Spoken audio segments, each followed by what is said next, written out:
Bismillah, Assalamualaikum. Halo, aku Salma Syawah Hafijah dengan nomor NPM 225030019 dari kelas A. Nah, kali ini aku mau nyeritain salah satu novel yang berjudul Ayah karya Andrea Hirata. Dalam buku ini aku kenalan dengan salah satu tokoh namanya Sabari. Yap, namanya memang Sabari. Sesuai dengan namanya, Sabari digambarkan sebagai seorang yang penyabar. Meski keadaan tidak selalu berpihak kepadanya, Sabari adalah sosok jelmaan dan bukti nyata dari pepatah sabar itu tidak ada batasnya. Ia sebelumnya tidak mengenal rasanya bagaimana jatuh cinta, hingga suatu ketika dirinya dipertemukan oleh seorang gadis yang telah meluluhkan hatinya, namanya adalah Marlena. Seorang gadis yang ia temui ketika sedang ujian masuk SMA. Namun, sangat disayangkan cinta Sabari hanya bertepuk sebelah tangan. Marlena tidak pernah menyukai kehadiran Sabari, bahkan sangat membencinya. Karena ia melihat Sabari tidak setampan pria-pria lain yang dikenalnya. Namun ternyata Tuhan memberikan Sabari kesempatan untuk hidup bersama Marlena. Meskipun terkesan seperti menumbalkan diri sendiri, Sabari menikahi Marlena lantaran gadis itu tengah mengandung anak dari pria lain. Namun dari sini kita menjadi paham bahwa yang namanya cinta memang tidak bisa diterka. Karena cinta lahir begitu saja, seperti Sabari kepada Marlena.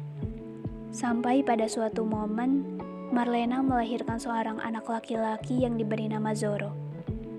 Kehadiran bayi mungil tersebut disambut sukacita oleh Sabari. Meski bukan ayah biologisnya, Sabari sangat menyayangi Zoro. Cinta seorang ayah memang luar biasa hebatnya. Mungkin dari kisah ini yang memberikan inspirasi kepada ilustrator untuk membuat ilustrasi yang sampulnya semenakjubkan ini. Kaya akan makna. Buku berwarna hitam dengan gradasi jingga yang terdapat gambar seorang ayah dan anak yang itu merupakan Sabari dan Zoro. Oke, kita kilas balik saat Sabari tengah duduk di bangku SMA. Aku jadi ingat bahwa pelajaran kesayangan Sabari adalah bahasa Indonesia. Kelihayannya dalam membuat puisi diakui oleh semua pihak, seperti kawan-kawan, kepala sekolah, guru-guru, bahkan petugas sekolah sekalipun. Ayah Sabari pernah berkata, puisi adalah salah satu temuan manusia yang paling indah. Salah satu puisinya, yakni yang berjudul adalah yang karena puisi itu bergetar tak karuan hati Ibu Norma, guru bahasa Indonesianya. Puisinya seperti ini. Cinta adalah mahkota puisi. Musim adalah giwang puisi.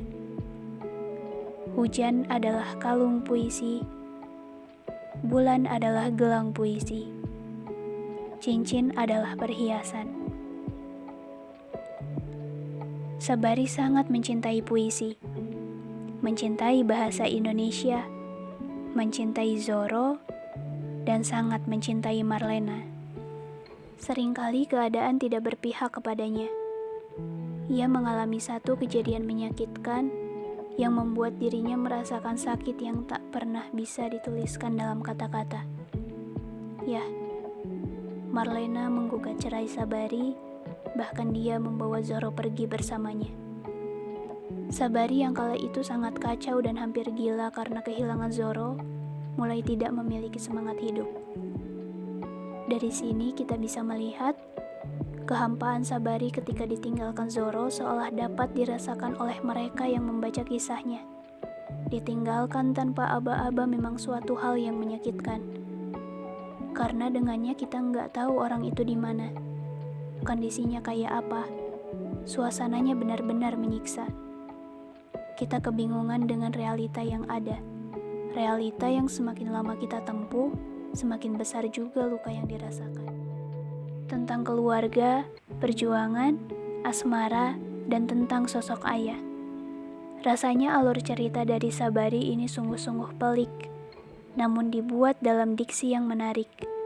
Sebuah karya fiksi sederhana yang ditampilkan Andrea Hirata untuk sekadar 396 halaman berhasil membuat kita merasakan gejolak emosi dan ikut berlayar pada kisah Sabari yang menjadikannya tokoh yang dicintai. Dan dalam buku ini, Andrea Hirata menggunakan alur regresi karena urutan kejadiannya tidak bersifat kronologis. Ya, karya yang keren dari Andrea Hirata. Terima kasih sudah berkenan untuk mendengar sampai akhir. Terima kasih karena sudah berkenalan dengan Sabari. Jangan lupa buat baca kisahnya. Sampai jumpa lagi.